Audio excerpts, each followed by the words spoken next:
After another very quick visit to Egypt to visit our office in Cairo, it's time for me to say goodbye to Egypt. I'm flying one of the more obscure and smaller airlines in the world. This one is Air Sinai, and they provide the only direct air link between Egypt and Israel. I'm flying to Tel Aviv. Now, it's on a smaller aircraft, obviously, because it's not a massively popular route. It's on an Embraer. Join me, and we'll do it together. This was a really quick trip to Cairo for me, with all my time spent working in our office and also doing training with our fantastic team of Egyptologists. The only sightseeing I managed was to capture the sunset from our hotel balcony over the Nile one evening. If you haven't been to Egypt, I highly recommend it.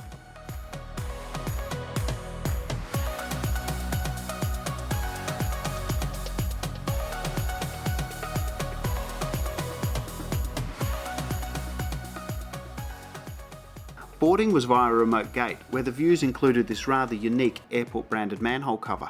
We also passed this very old Air Leisure A340. I love a remote gate. Let's fly to Tel Aviv. As you can see, this aircraft has absolutely no markings on its tail.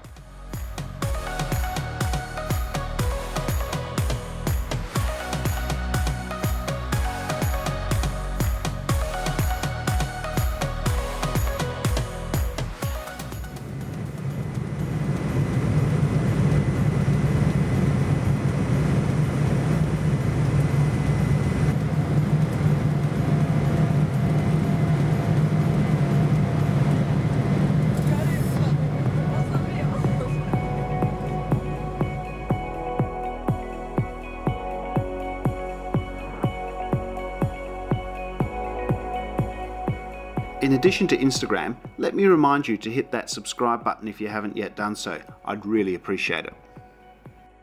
As you can see from the headrest covers, Air Sinai is actually owned and operated by Egypt Air, but for political reasons this is a separate subsidiary and even has its own flight number designation, 4D. All Egypt Air flight numbers start with MS. Tel Aviv therefore does not appear on any of the Egypt Air route maps. Anyway, the cabin is laid out in a 2x2 configuration. It was a pretty old aircraft, and as such the seats were bigger, wider and more comfortable than those you find on newer aircraft. There was also a good amount of legroom and a good sized tray table. This flight is used primarily by tourists, and with this being low season, this particular flight was almost empty, which meant I got to travel in comfort. This flight was only an hour, however a full meal was served. The rice pudding was delicious.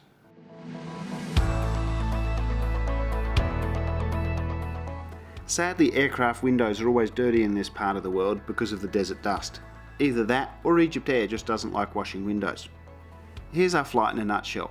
We took off, then crossed the north coast of Egypt, cruised for a little bit and then crossed the coast of Israel just before landing.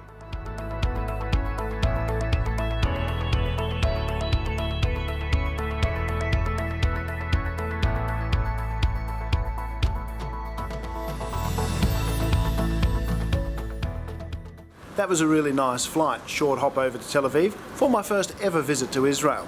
Thanks for watching. If you enjoyed this video, please give it a thumbs up, leave a comment, and don't forget to check out my channel where you find a whole lot of other reviews and more on the way. So I'd appreciate it if you hit that subscribe button. In the meantime, as always, happy travels.